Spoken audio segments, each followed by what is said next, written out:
Good evening, sir. This is Vaishnavi from MSc BT. My roll number is 34. My topic is polymerase chain reaction.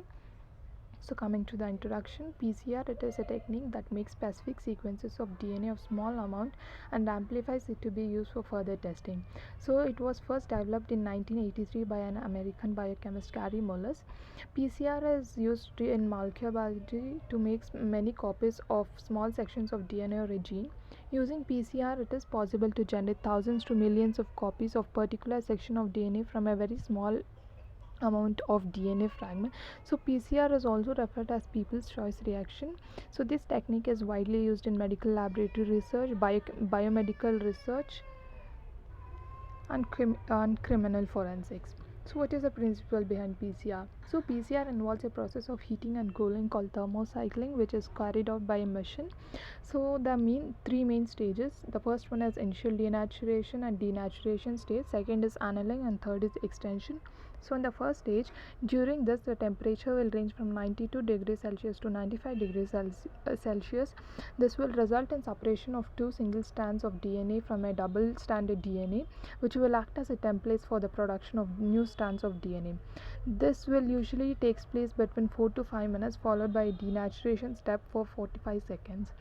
So the second stage is annealing stage. During this stage, the reaction is cooled to 50 degrees Celsius to 65 degrees Celsius. Primers bind to their complementary sequences for that is for forward primer and reverse primers. So the final stage is extension. The temperature will range approximately 72 degrees Celsius, and this will take place between 1 to 3 minutes. Here the DNA polymerase binds to the annealed primers and extends the DNA at 3' end of the chain. Components of PCR. There are 5 core ingredients that are used for a PCR setup. The first is the DNA template to be copied, gene specific primers, that is forward and reverse primers. The second is DNA nucleotide bases. The fourth is DNA polymerase enzyme. And the fifth and the last is the tag buffer to ensure that the right conditions for the reaction to take place. Procedure. Typically, PCR consists of a series of 20 to 40 repeated temperature cycles called thermocycles, with each cycle commonly consisting of 2 or 3 discrete temperature steps, that is the initial denaturation and denaturation step. The second is annealing. The third is extension. The cycling is often preceded by a single temperature step at a very high degree temperature, which is greater than 90 degrees Celsius, and this is followed by one hold at an end for the final product extension. The temperature used and the length of the time applied in each cycle depends on variety of parameters, which includes the enzyme, the concentration of bivalent ion, and the DNTPs used in the reaction, and the melting temperature of the primers. So the reaction mixture was made and calculated into the optical tube, that is a PCR vial, and it is carried out by preparing a mixture with DNA polymerase. So after this the samples were mixed properly. Then we carry out the PCR program, which is set up in a PCR thermocycler machine. Here the first step will be the initial denaturation at 95 degrees Celsius for 4 minutes 30 seconds.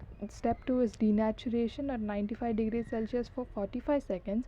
Step 3 is annealing at 55 degrees Celsius for 30 seconds. Step 4 will be the extension, which will take place at 72 degrees Celsius for 30 seconds.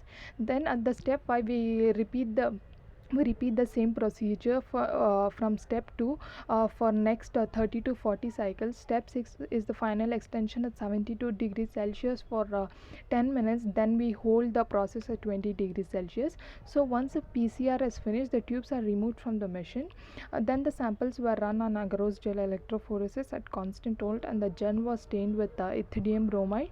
So the PCR generated DNA bands are then visualized in UV gel, and they're documented for further use. So this is the typical process how the PCR process takes place. We add all the requirements for the PCR reaction. Then we take it into the PCR machine. The first will be the denaturation and annealing. Third step is the extension. So after the second cycle it multiplies, and the third cycle it multiplies furthermore, and in the end cycle the PCR product will be to the 2n number of copies of the DNA that we initially introduced into the reaction mixture. So the applications of PCR in basic research, it is used in mutation screening, drug discovery, classification of organism, genotyping, bioinformatics, site-directed mutagenesis, gene expression studies. In applied research, we use PCR for genetic matching, detection of pathogens, prenatal diagnosis, DNA fingerprinting, and gene therapy. Thank you.